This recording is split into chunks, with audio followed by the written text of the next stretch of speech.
Ya tadi saya dipanggil lagi dengan Bapak untuk lebih membicarakan masalah ekonomi. Jadi ekonomi bagaimana supaya akselerasi dari pertumbuhan kita ini dari segi pertama investasi kontribusi bisa berbesar, kemudian hilirisasi. Karena kebetulan kan tadi saya juga mendampingi Bapak ke Cilegon ya, berangkat tadi pagi dengan Bapak untuk yang low tech chemical. Nah, itu Bapak melihat bahwa ini kan suatu hal yang positif. Jadi untuk hilirisasi yang sudah dipetakan, dicanangkan, kita melakukan evaluasi kan secara komprehensif keseluruhan.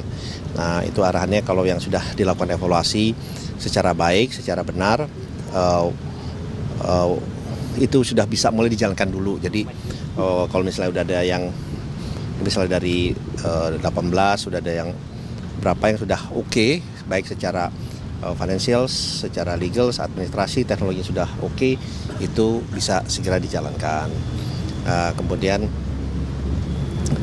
bagaimana juga untuk pendanaannya, kita bicarakan juga struktur pendanaannya seperti apa, kemudian peran Danantara itu seperti bagaimana. Jadi itu sih yang secara garis besar kita bicarakan, karena kebetulan kita juga mendapatkan kepercayaan juga dari para investor, kemudian juga dari para perbankan luar negeri juga sangat baik gitu ya. Jadi ya ada beberapa, kalau saya sampaikan ke Bapak Presiden bahwa kalau dari pendanaannya kita tidak ada masalah. Kita mempunyai pendanaan yang sangat baik, sangat solid. Kita pun melakukan rating baik oleh Pevindo, ratingnya juga AAA, oleh Fitch juga AAA, rating tertinggi yang kita dapatkan. Saya juga laporkan itu, dan tadi juga melaporkan perkembangan dari program Waste to Energy juga tadi Bapak Presiden minta diupdate. Saya laporkan bahwa kita sudah proses untuk melakukan penjaringan, pendaftaran sudah, dan penjaringan dari potensial investor. Memang ada lebih dari 240 ya, nggak salah, yang berminat dalam dari luar negeri, dan ini memang kita melakukan dalam beberapa batch, karena dari kami kan kesiapannya sudah dilihat secara penuh oleh Kementerian LH dan juga oleh Menko Pangan. Jadi kemudian baru diberikan kepada kami untuk melakukan proses biddingnya, tendernya gitu. Itu juga untuk proyek yang waste to energy itu ada target groundbreakingnya yang paling cepat itu ada, Pak? Ya kan ada 7 daerah ya yang sudah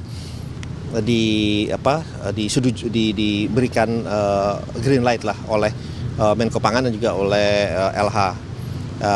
Kita minggu depan, minggu depan itu kita akan buka untuk proses biddingnya, masukkan penawarannya ya. Itu mulai proses kita memberikan data dan penawaran itu kita mulai minggu depan gitu. Jadi karena dari 6 itu, dari 7 itu memang kesediaan lahannya kan sudah ada. Kesediaan lahannya sudah ada, kemudian kesediaan dari sampahnya juga sudah cukup, kesediaan dari infrastrukturnya juga, jalan maupun air juga sudah ada. Jadi itu bisa kita proses lebih lanjut lagi untuk yang 7 daerah itu. Pak, bicara soal hilirisasi, tadi Pak Bahlil bilang sudah menyetorkan 18 proyek hilirisasi gitu. Salah satunya adalah DME, diameter Eatle ya Pak. Itu progresnya sejauh mana Pak? Penugasannya dari Danantara?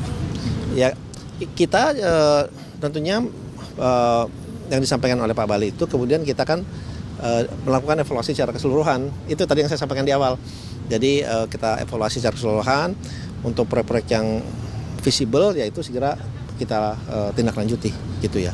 Untuk DME sendiri bagaimana Pak? Ya memang DME termasuk salah satu yang kita evaluasi dan baik.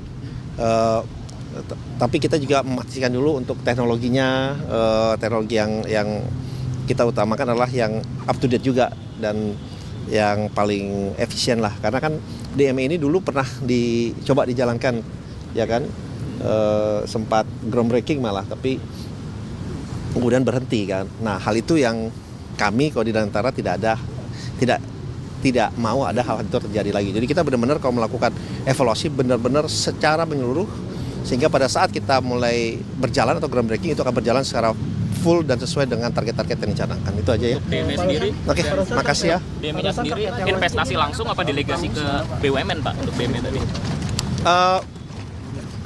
Kita bisa investasi langsung sih mungkin.